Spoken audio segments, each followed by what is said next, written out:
nails are painted green. A cigarette in her mouth as she smiles. Hey dear, how you been? Gray skies out the window, but she's a summer breeze. Come and set the tone now, dear. Come sit down next to me, Susan. Ngayon na guys, nandito na tayo sa plaza ni Francisco Balagtas Baltasar. Ngayon naman, naalamin na natin sino nga ba si Francisco Balagtas Baltasar at saan siya nakilala. Kilalanin na natin si Francisco. Si Francisco Balagtas Baltasar o mas kilala bilang Oseng Batute sa Pandacan, Manila. He is the Prince of Tagalog Poets, the heart of Filipino literature and culture. Siya ay pinanganak noong April 2, 1788 at namatay naman noong February 20, 1862. Ang pangalan ng kanyang asawa ay si Juana Tiambeng at ang pangalan ng kanilang anak ay si Victor Baltasar E. Tiambeng. Aking pinili ang kanyang history dahil meron siyang significant history sa ating kultura at bansa. Ngayon, alamin naman natin ang orihinal na pangalan ni Francisco. Ang kanyang orihinal na pangalan ay Francisco Balagtas at ito'y napalitan sa Baltasar. Ito ay inutos ng Gobernador General na si Narciso Claveria y Saldua noong Nobyembre 21, 1849. Ang dekretong ito ay nakilala rin bilang Claveria Decree na nangangailangan sa lahat ng katutubong Pilipino na makapag-adapt ng formal na apelyido mula sa katalogo alfabetiko de apelyidos upang mapaginawa ang pagtatala ng mga populasyon at pagkontrol sa kolonyal na pamahalaan. Ngayon naman, tapos na nating alamin kung sino nga ba si Francisco Balagtas Baltasar. Ngayon, tatalakayin pa rin natin anong buong nilalaman ni Francisco Balagtas Baltasar at bakit nga ba siya nakulong? Anong dahilan ito? Ang monumento ni Francisco Balagtas Baltasar. Napapansin natin na may nakalagay sa kanyang ulo. Ang tawag dito ay ang laurel wreath o ang korona ng mga dahon ng laurel.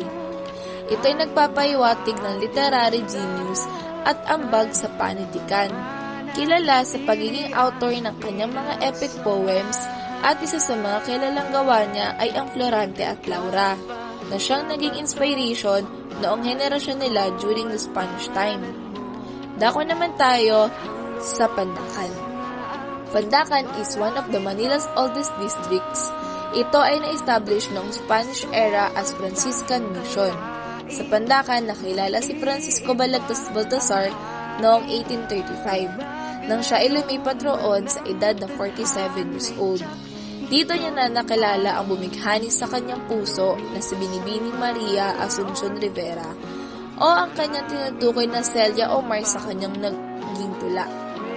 Si Binibining Rivera ay ang magandang dalaga mula sa mayamang pamilya, na siyang naging muse at inspiration niya sa paggawa ng pag-ibig na tula. Kanyang naging kasintahan ito, ngunit ito ay nauwi sa tragic dahil sa pag-imprison sa kanya ng kanyang katunggali na si Mariano Capule. During his time sa kulungan ay doon niya na ginawa ang iba pang mga sulatin tulad ng Florante at Laura, Orosman at Safira at ang La India Elegante y El Negrito Amante. Ngayon naman, naalamin na rin natin ano ang mga naitulong niya sa mga Pandaqueño at paano siya na-discover dito sa Maynila. Habang siya ay nananatili sa Pandacan, hindi siya naging opisyal tulad sa ibang lugar. Ngunit ang kanyang mga naiambag sa panitikan sa kanilang lugar ay naging malaking tulong sa kanilang kultura. Pinag-alayan niya si Maria ng tula na kay Celia, na naging pambungan ng bahagi ng kanyang obra maestra na Florante at Laura, na isinulat niya habang nakakulong dahil sa intrigang ginawa ni Capule, gamit ang kanyang impluwensya at yaman. Lumaya siya noong 1838 at umalis na siya sa Pandacan. Ngunit ang kanyang panahon roon ay nag-iwan ng legacy bilang sentro ng artes at panulaan sa distrito, na nagbigay inspirasyon sa lokal na komunidad at hinintay ang pagkilala sa kanyang monumento sa Plaza Francisco Balagtas sa ngayon. Isa rin malaman ang mga kaalaman patungkol kay Francisco Balagtas Baltasar Ngayon naman tayo ihahanap ng mga lokal na nakatira dito sa Pandakan upang malaman natin kung ano pa bang mga ginawa ni Francisco Balagtas at bakit siya nakilala sa Pandakan. Tanong lang po is, gaano po kayo katagal nakatira po dito? Matagal na rin. Matagal na rin po.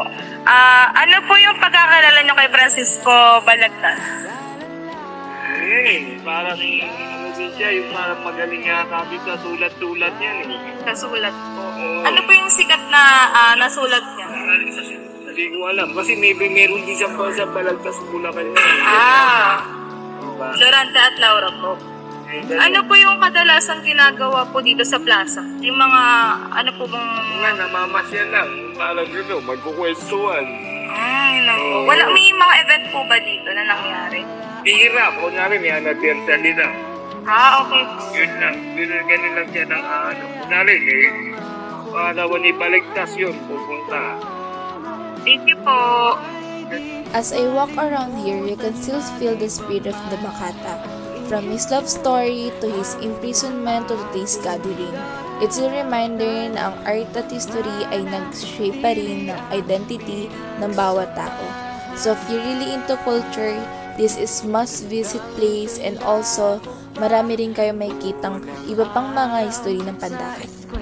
At dyan ang nagtatapos ang aking travel vlog patungkol kay Francisco Balagtas Baltasar. Maraming salamat sa panonood.